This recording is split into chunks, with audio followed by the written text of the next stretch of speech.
A. Quintal had always thought of the family cabin as a sanctuary. Nestled deep within the forested wilderness of rural Michigan, the two-story structure was surrounded by towering trees, dense undergrowth, and the occasional murmur of distant wildlife. The air smelled of pine and damp earth, far removed from the chaos of Detroit, where she had spent most of her life. The cabin, owned by her family for over 75 years, carried the weight of countless childhood memories for AA, weekends spent chasing fireflies, afternoons exploring the woods, and evenings warmed by the soft glow of a crackling fireplace. It was a place that felt untouched by time, immune to the hardships of the outside world. Detroit had not been kind to AA in recent months. The bustling city that had once been her home had turned into a source of fear and unease. A brutal, unprovoked attack in broad daylight had left her shaken. The assailant had come out of nowhere, breaking her nose and leaving her with a concussion before fleeing the scene. The randomness of the attack lingered in her mind long after her physical wounds had healed.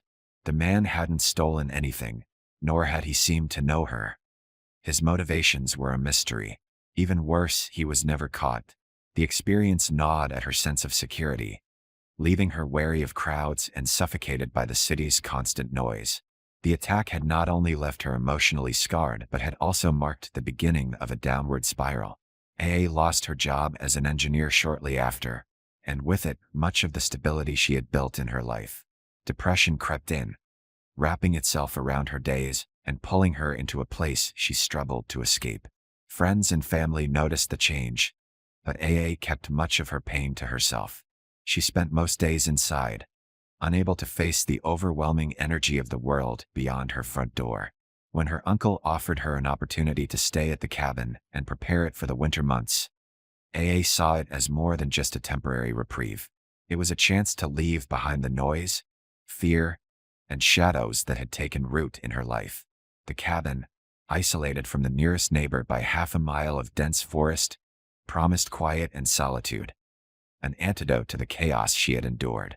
Her uncle's proposal came with the added incentive of payment for her work, a lifeline in her unemployment. For AA, the decision was easy. She packed her bags and left the city, bringing along her dog and a fragile hope that this retreat might help her heal. The first few days at the cabin had been peaceful. She and her boyfriend had arrived together, and the two spent their time cleaning, repairing, and reminiscing about summers spent in the cabin as children. The familiar creak of the floorboards and the scent of the aging wood brought back faint glimmers of happiness she hadn't felt in months. It felt good to be productive, to have a purpose again, even if it was as simple as patching up holes in the walls or clearing the yard of fallen branches.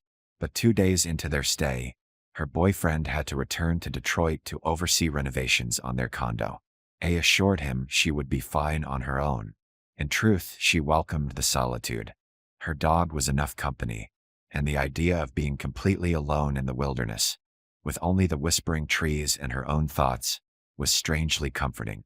The stillness of the forest, broken only by the occasional rustle of leaves or distant call of an owl, was a welcome contrast to the unrelenting hum of city life.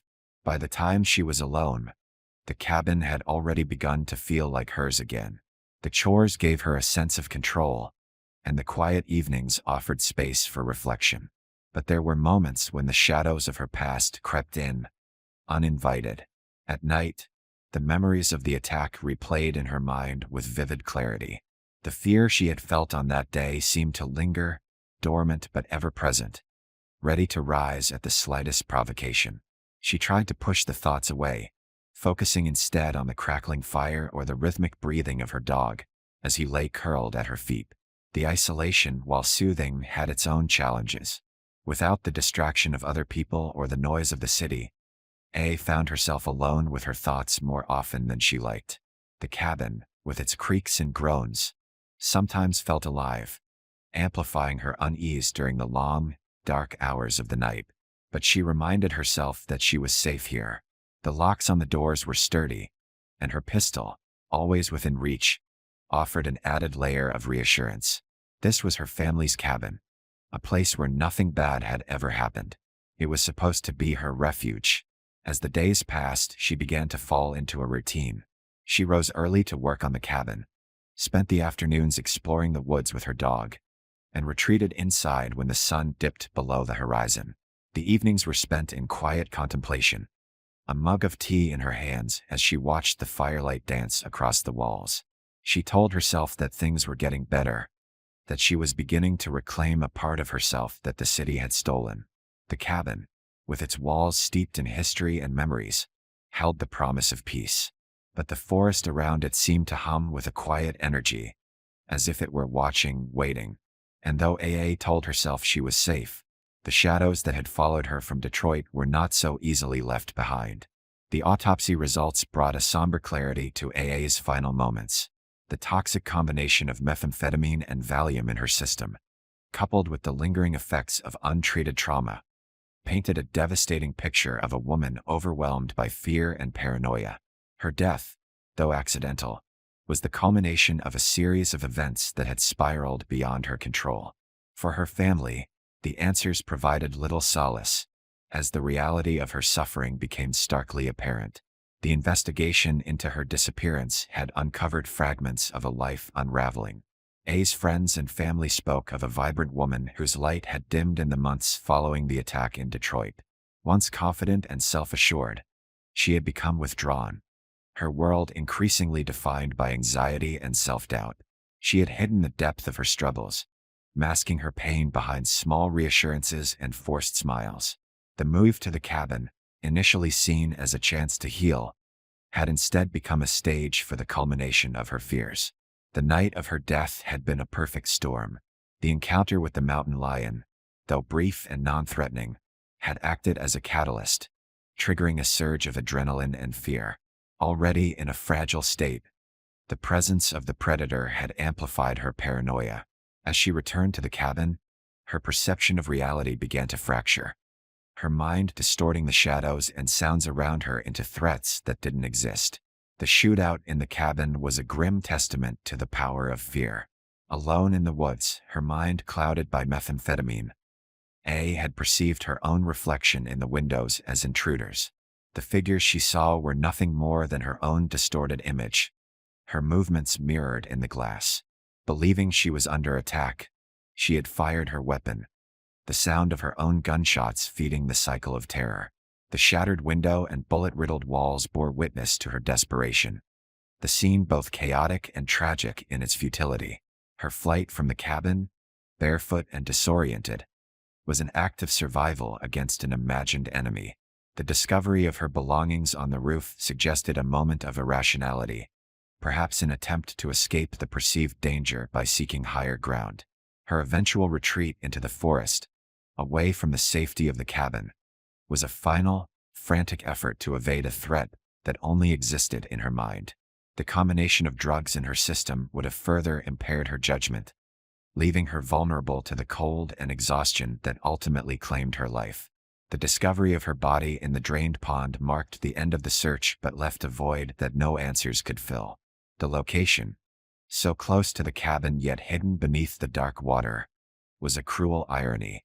In her final moments, she had been within reach of safety, yet her mind had driven her further into danger. The autopsy revealed no signs of violence, no bruises or wounds to suggest a struggle. Her death was the result of hypothermia, the cold night taking its toll on her weakened body. The toxic levels of drugs in her system had sealed her fate, rendering her unable to fight back against the elements. The family grappled with the weight of the tragedy, their grief compounded by the knowledge that AA's death might have been prevented. The attack in Detroit had left scars that never fully healed, its impact rippling through her life in ways that no one had anticipated. The isolation of the cabin, meant to provide solace, had instead amplified her fears, turning her sanctuary into a prison. The use of methamphetamine, a desperate attempt to reclaim a sense of control, had pushed her further into the spiral that led to her death. In the months that followed, the story of AA's disappearance became the subject of speculation and rumor. Some painted her as a victim of her own choices, while others saw her as a symbol of the toll that trauma can take on even the strongest individuals. The eerie details of the case, the shootout, the items on the roof, the stillness of the forest, fueled whispers of something otherworldly, though the reality was far more human and far more tragic. The cabin, once a cherished retreat for her family, became a relic of loss. Its walls, scarred by bullet holes and the memories of that fateful night, stood as a haunting reminder of the life that had been lost within its embrace. The family eventually chose to leave it untouched, allowing nature to reclaim it, the forest growing around it as if to erase its pain. A's story served as a poignant reminder of the fragility of the human mind when faced with unrelenting fear and unresolved trauma. Her death was not the result of malice or conspiracy but of a battle within herself, one that she could not win. In the stillness of the forest, where the shadows lingered and the silence pressed heavy, her memory remained, a testament to the complexities of the human spirit and the devastating cost of fear left unchecked. The minutes stretched into an uneasy stillness as A sat rigid on the couch, her hand gripping the pistol with white-knuckled intensity. The warm light of the cabin seemed at odds with the tension coiling in her chest. She kept her gaze fixed on the living room window, waiting for a sign, any movement, that would explain the noise she had heard. The cabin was quiet again, but the silence felt unnatural, weighted with an invisible pressure. Then movement caught her attention. Through the faint reflection on the glass, a shadow flickered. Her stomach tightened as her eyes locked onto the window. For a moment, she convinced herself it was her imagination. But the shadow moved again, deliberate and slow, too large and defined to be the wind or an animal. A chill spread through her as the shape sharpened into the unmistakable outline of a man. Her body acted before her mind could catch up. She dropped low to the floor, crouching behind the couch, her breath shallow and fast. She clutched the pistol tightly, the cool metal digging into her palm. Her heart raced as her thoughts spiraled. She wasn't imagining it this time. Someone was out there. The shadow shifted again, lingering at the edge of the window like a dark stain against the night. Her chest tightened as the figure leaned closer to the glass. It was too close, too real. She fought the urge to bolt, knowing any sudden movement might draw attention. Instead, she adjusted her position, angling herself to see better without revealing her location. The figure's head tilted slightly, as if peering into the cabin. Her breath caught as she realized there wasn't just one shadow. A second figure loomed just behind the first, both of them standing unnaturally still, their shapes distorted by the reflections in the glass. A's grip tightened on the pistol as she raised it, her hands trembling. Her mind screamed for her to do something, but fear rooted her in place. She couldn't make out their faces, only the vague silhouettes. But the presence of two figures sent a fresh wave of panic coursing through her. Slowly, one of them raised an arm. She froze, her heart hammering in her chest. Her instinct told her they were armed. The cabin, which had moments ago felt like a fortress, now seemed fragile. She aimed her pistol at the window, her finger brushing the trigger. Her fear gave way to adrenaline as she fired, the sharp cracks of the gunshots shattering the oppressive silence. The shadows seemed to recoil, their movements erratic and blurred. She fired again and again, the bursts of light from the muzzle illuminating the room in staccato flashes. Glass shattered as bullets tore through the window. Splinters of wood and shards of glass rained down around her. She thought she saw one of the figures fall, but the chaos made it impossible to be sure. Her ears rang from the gunfire, and the acrid smell of smoke filled her nose. She ducked lower, pressing herself against the floor, her mind racing. The figures outside were no longer visible, but she couldn't tell if they were gone or simply repositioning. The silence that followed was deafening. Her chest heaved as she strained to hear any sound, any indication of movement. The dog had retreated to a corner, trembling but quiet. A scanned the room, her pulse pounding in her ears. She couldn't let her guard down, not now. The figures had been armed, she was certain of it. Her mind replayed the moment they raised their weapons, the way their movements mirrored her own. Then, a noise broke the stillness. It wasn't outside this time. It came from above. Her head snapped toward the ceiling as she heard heavy, deliberate footsteps on the second floor. Her breath caught, her body stiffening. The attackers were inside. She gritted her teeth, forcing herself to think clearly. She had to act fast. She couldn't stay where she was, exposed and vulnerable. She needed to move. Keeping low, she crept toward the kitchen, her movements careful and deliberate. The footsteps above her continued, slow and measured, as if whoever was up there knew exactly what they were doing. The sound of each step sent a fresh wave of dread through her. She reached the kitchen and crouched behind the island, her pistol trained on the staircase. The dog followed her, his body pressed against her side, his trembling a mirror of her own fear. Her mind raced with possibilities. She had seen two figures outside, but now there was someone upstairs. Were there more? How had they gotten in? The questions swirled in her mind, but she forced herself to focus. The second floor creaked under the weight of whoever was up there, the sound moving closer to the stairs. She tightened her grip on the pistol, her breath coming in short, shallow bursts. The silence stretched once more, the footsteps stopping abruptly. Her ears strained for any sound, her body poised to react. The dog whimpered softly, his anxiety heightening her own. The cabin, her refuge, now felt like a battlefield. She braced herself, every muscle taut, her eyes locked on the darkened staircase. The oppressive stillness weighed down on her as she waited, the faint echo of her own heartbeat the only sound in the room. The cabin was silent except for the faint hum of the refrigerator and the occasional creak of the wooden beams as they settled into the cool night. A sat on the couch, her dog asleep at her feet, but her mind refused to rest. The encounter with the mountain lion had left her uneasy, her thoughts looping back to its piercing eyes and the way it had disappeared into the shadows as if it were part of them. She told herself it was over, that the animal was gone. Yet the feeling of being watched lingered like an unwelcome guest. The weight of the pistol on the coffee table was a small comfort, though the very need for it unsettled her. Her hand rested lightly on the arm of the couch, her fingers twitching as she stared at the unlit fireplace. Outside, the forest stretched in every direction, dark and impenetrable. She couldn't shake the sense that something was out there, hidden among the trees. The cabin, once her sanctuary, now felt isolated in a way that was both calming and threatening. A sudden noise broke the stillness.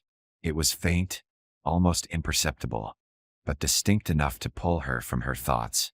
It sounded like a twig snapping, the kind of noise that came from something or someone moving just outside the cabin. A's body tensed as she turned her head toward the living room window. From where she sat, all she could see was the reflection of the warm, glowing interior against the black glass. The outside world was obscured, leaving only the disorienting impression of her own surroundings staring back at her. Rising slowly, she moved toward the window, her steps cautious and deliberate. Each floorboard groaned softly beneath her weight, a reminder of how quiet the cabin had become. She stopped a few feet from the glass, her breath catching as she leaned closer. Pressing her face to the cold surface, she squinted into the darkness beyond.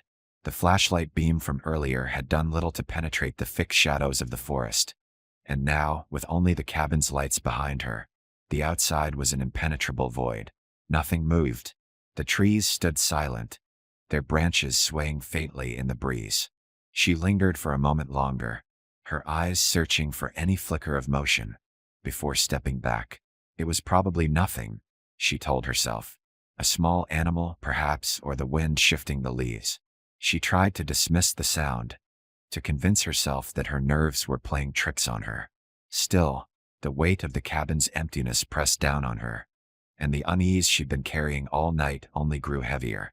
Returning to the couch, she sank into the cushions and wrapped the blanket tightly around her shoulders. Her dog, still curled at her feet, seemed unbothered by whatever had made the noise. His calm demeanor should have reassured her, but it didn't. She glanced at the window again, unable to shake the feeling that something was out there, just beyond her sight. The forest had always been alive with sounds, but tonight, every creak and rustle felt deliberate, as if the night itself was conspiring against her. Minutes passed, the silence stretching thin.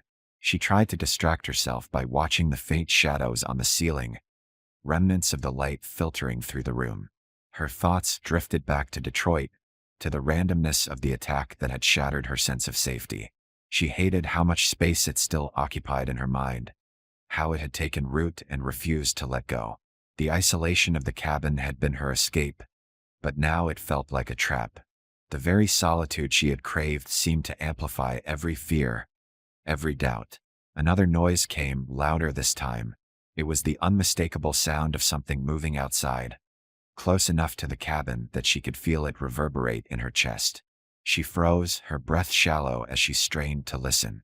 The noise came again, this time from the direction of the front porch. Her pulse quickened, her muscles tightening as she instinctively glanced toward the kitchen. From her vantage point, she couldn't see the door, but she could feel the weight of whatever was out there. She stood, moving carefully toward the sink, where the small window overlooked the front of the cabin. Her footsteps were careful, deliberate, her body low as she approached. She reached the sink and hesitated, her fingers gripping the counter as she slowly lifted her head to peek outside. The porch was empty.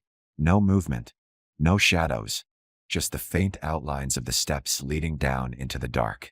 Relief washed over her, but it was fleeting. The noise had been real, she was sure of it. The forest was alive, teeming with creatures and the subtle sounds of nature. But this was different. This was deliberate. She backed away from the window, her heart still racing as she returned to the living room. She picked up the pistol, the cool metal grounding her as she sat once again. The dog shifted at her feet, letting out a soft sigh as he adjusted his position. She watched him for a moment, envying his calm. Her eyes drifted back to the window, to the blackness beyond. She couldn't see it, but she could feel it. The forest was watching. The first rays of dawn cast a pale light over the forest, illuminating the scene outside the cabin.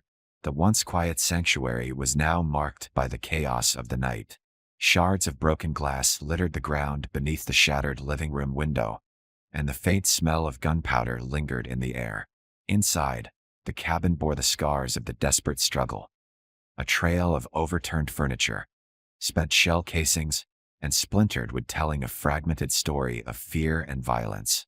The arrival of the police brought a jarring contrast to the eerie stillness that had settled over the cabin. Their vehicles rolled up the gravel driveway, tires crunching against the earth as uniformed officers stepped out, weapons drawn. They approached the cabin cautiously, their movements precise and deliberate. The friend who had called them had warned of gunmen, and the officers were prepared for a hostile situation.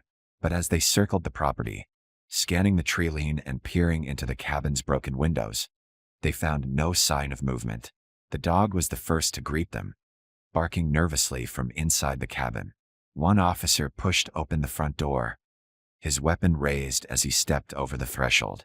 The interior of the cabin was eerily quiet, the only sound the faint rustle of leaves outside. They found no one, no intruders, no victims, no indication of where AA might have gone. The dog, trembling but unharmed, padded toward the officers, its tail low and wagging tentatively as if seeking reassurance. The search of the cabin revealed the extent of the night's chaos. Bullet holes peppered the walls, their jagged edges standing out starkly against the aged wood. The shattered window in the living room was a gaping void, allowing the soft morning light to spill inside. The officers collected shell casings from the floor, noting that all the bullets appeared to have been fired from the same weapon, a small handgun. The cabin told a story of a one-sided shootout, of a struggle against an unseen enemy. Yet, there was no blood, no bodies, no evidence to confirm the presence of any intruders. Outside, the officers expanded their search, their eyes scanning the forest for any trace of AA or the supposed gunman. They moved methodically, their boots crunching against the forest floor as they fanned out from the cabin. The dense undergrowth and towering trees created a labyrinthine landscape, one that seemed to swallow sound and light alike. Despite their thorough efforts, they found nothing. No tracks, no signs of a struggle, no indication of where AA might have gone. It was during a second, more detailed search of the cabin's exterior that they discovered her belongings. Her shoes and cell phone lay on the roof, an inexplicable find that raised more questions than it answered. How had they ended up there? Nearby, on the ground just below the roofline, They found her pistol, discarded as though it had been dropped in haste. The positioning of the item suggested she might have climbed onto the roof, but the reason for such an action eluded them.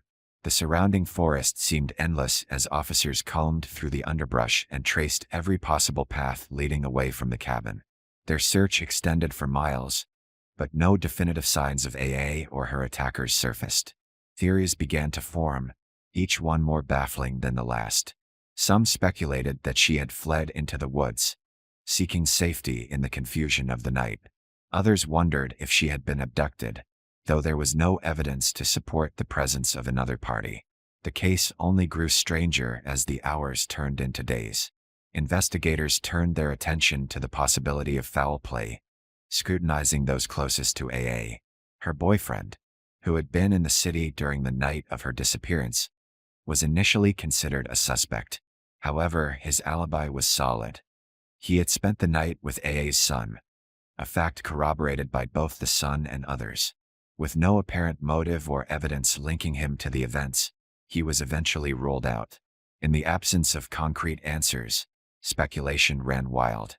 Some suggested the possibility of a random attack, though the lack of footprints or physical evidence outside the cabin made this unlikely. Others theorized that the trauma of her recent experiences had driven her to a breaking point, leading her to act irrationally. Yet, the presence of her belongings on the roof and the apparent shootout inside the cabin defied easy explanation. The forest, vast and unyielding, seemed to guard its secrets closely. Days turned into weeks, and the search for AA yielded no new leads. The cabin remained as it was, a scarred and silent witness to whatever had transpired that night. The once familiar surroundings took on an air of foreboding, their stillness a reminder of the unanswered questions that hung over the scene. Though the official search was eventually called off, the mystery of AA's disappearance lingered.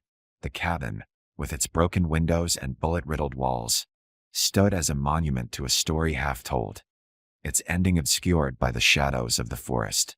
The oppressive silence stretched through the cabin, filling every crevice with a weight that felt almost physical. A crouched behind the kitchen island, her pistol steady in her trembling hands. The footsteps above had ceased, leaving an eerie stillness that pressed against her ears. Her breath came in shallow, uneven gasps as she tried to control the rising panic in her chest.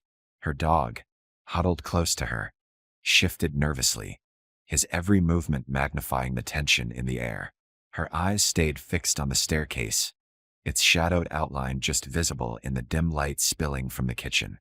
She knew the layout of the second floor intimately, 2 small bedrooms and a narrow hallway that ended in a single window. If someone was up there, they had nowhere to go but down. She strained her ears, hoping for any sound that might betray their position. The seconds dragged into minutes, each one heavier than the last. Her mind raced with possibilities. If the figures outside had entered the cabin, how had they done it without her hearing? The door had been locked, the window secure before the shootout.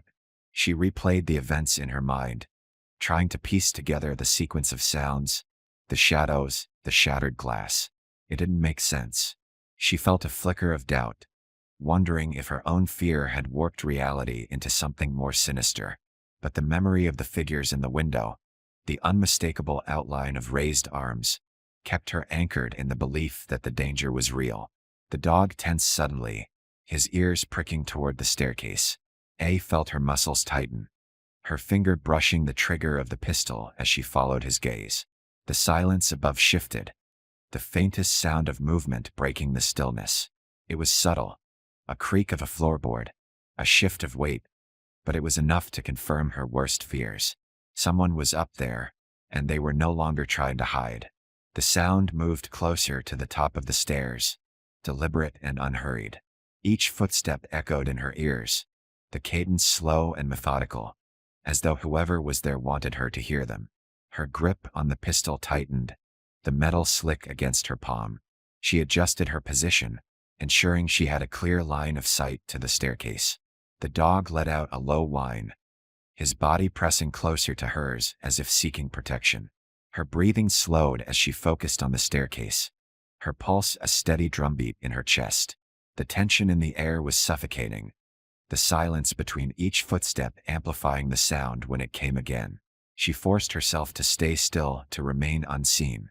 Every instinct screamed at her to run, to flee into the forest where she might have a chance to escape. But the thought of leaving the cabin, her sanctuary, felt like a surrender she wasn't willing to make. The footsteps stopped again, this time at the top of the stairs. She waited, every muscle in her body coiled like a spring. The dog shifted, his quiet movements seeming deafening in the silence. She willed herself to remain calm, to stay focused. Her eyes never left the darkened staircase, the shadows there shifting slightly as her vision adjusted. The stillness stretched again, the weight of anticipation nearly unbearable. Her mind played tricks on her, imagining shapes and movements in the darkness. She blinked rapidly, trying to clear her vision, to focus on what was real. The air felt heavy, charged with an energy she couldn't explain. It was as if the cabin itself was holding its breath, waiting for what would come next. The sound of a distant owl outside broke the silence momentarily, its mournful cry a stark contrast to the oppressive quiet inside. The noise startled her, her body jerking slightly as her focus wavered. She immediately regretted the movement, her gaze snapping back to the staircase. But nothing had changed. The shadows remained still, the top of the stairs empty of any figure. She adjusted her position slightly, the cold tile of the kitchen floor pressing against her knees.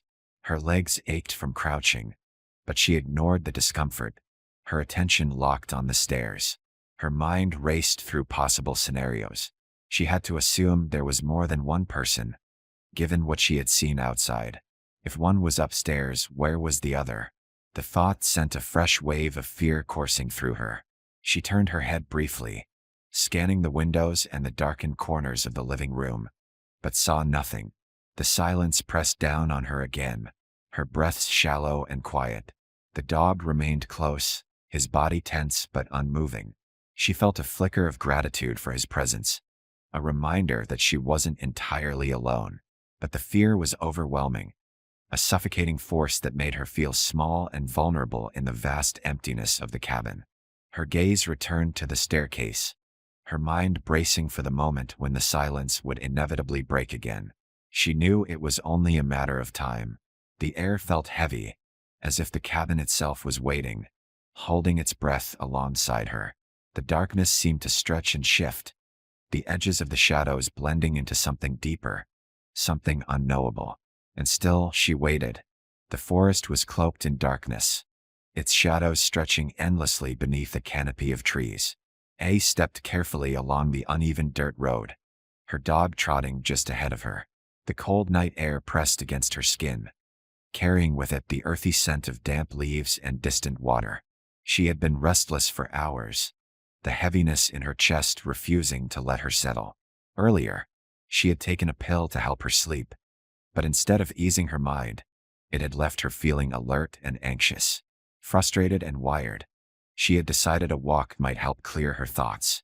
The cabin's porch light cast a weak glow that barely extended into the encroaching forest. Beyond its reach, the world seemed to dissolve into a dense wall of black.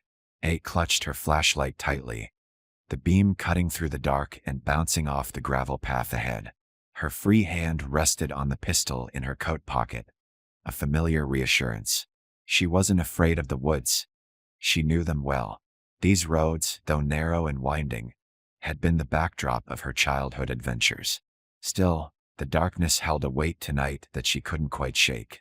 The dog paused near a scraggly bush, sniffing intently at the base before lifting his leg. A exhaled slowly, trying to let the rhythmic sound of crickets and rustling leaves soothe her. She stared into the distance, watching the beam of her flashlight waver slightly with her movements. Her mind wandered, unbidden, to the city she had left behind. The image of the man who had attacked her surfaced, uninvited and sharp. She pushed the memory away, focusing instead on the present, on the quiet of the forest and the warmth of her dog's companionship. Her reprieve was short-lived. The dog suddenly stopped mid-motion, his body stiffening as his ears pricked forward. A low growl rumbled from his throat, his posture alert and tense. A froze, her pulse quickening as she followed his gaze.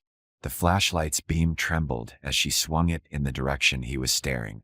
At first, she saw nothing but the jagged outlines of trees and tangled underbrush. Then, two gleaming eyes caught the light, glowing faintly in the darkness. She knew immediately what she was looking at. The mountain lion stood motionless, its eyes locked on hers, its body partially obscured by the shadows.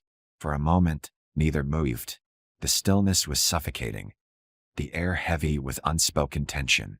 A's hand tightened around the pistol in her pocket as she slowly, carefully, shifted her weight.